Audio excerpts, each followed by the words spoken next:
Hey guys, Marijka here, Mountain Public Library, back with you today for some more science fiction books.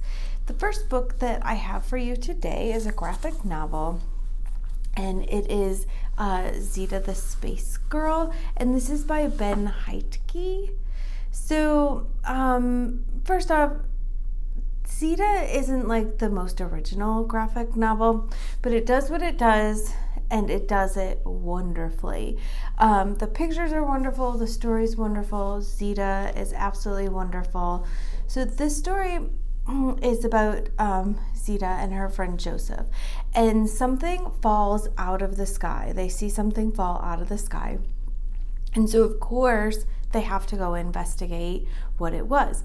So while they're investigating, Zeta accidentally sets off this device that they find, and it sucks Joseph into it, and he's now gone into another world. So Zeta follows right after him, but then she finds that Joseph has actually been kidnapped by aliens, so now Zeta must rescue him. So this is a really fantastic story with lots of adventure and tons of aliens. So really, what more do you need? But maybe some humor, because it has humor also. So this book is Zeta the Space Girl, and this is by Ben Hatke. Next book that I have for you is Found, and this book is by Margaret Peterson Haddix. So this book is about Jonah. Sorry, I was thinking of the other one. This book is about Jonah. And 13 years ago, Jonah and 35 other babies appeared on this plane. There was no pilot, no stewardess, no nothing. All of a sudden, there's just this plane, and there's 35 babies. Once they removed all of the babies from this plane, the plane vanished. It just disappeared. So now the story jumps forward, and Jonah is fixing to be 13. So right before his 13th birthday, he starts getting these really odd letters claiming that he's one of the missing, or that someone's coming back for him. Then comes this list of the intruders and the phone numbers of the FBI. All of these lead back to the plane. Now it seems more important than ever to find out more about the plane and these babies, and where everything came from, and where Jonah came from. So this book is Found, and it is by Margaret Peterson Haddix. The next book that I have for you is kind of just a silly science fiction book, because I had to. So this is Star Wars Jedi Academy, and this is by Jeffery Brown. So Rowan wants to go to pilot school like almost everyone else in his family, but he doesn't get in. So he's pretty sure he's going to be stuck in his town forever. But then he gets invited to Jedi Academy, which, let's face it, is far better. So this book is about his first year in the academy, and it's told through like a journal or a scrapbook with pictures and stories and funny little doodles. So this is Star Wars Jedi Academy, and it is by Jeffery Brown.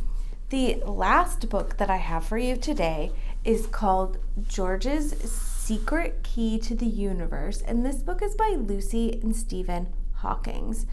So this book starts off where George's pig, Freddie, has yet again escaped.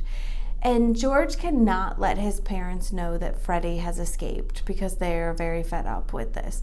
So on the download, George is trying to find Freddie before his parents either see that the pig is out, or just see if the pig is out. So the search for Freddie leads George to his neighbor's house.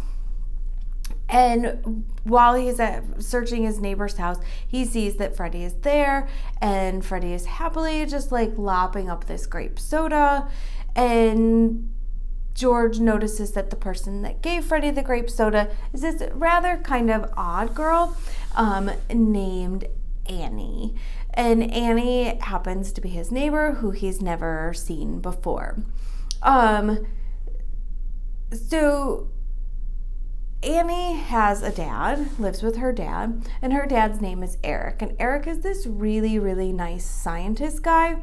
And Eric has this computer. It happens to be the world's most powerful computer, and its name is Cosmo.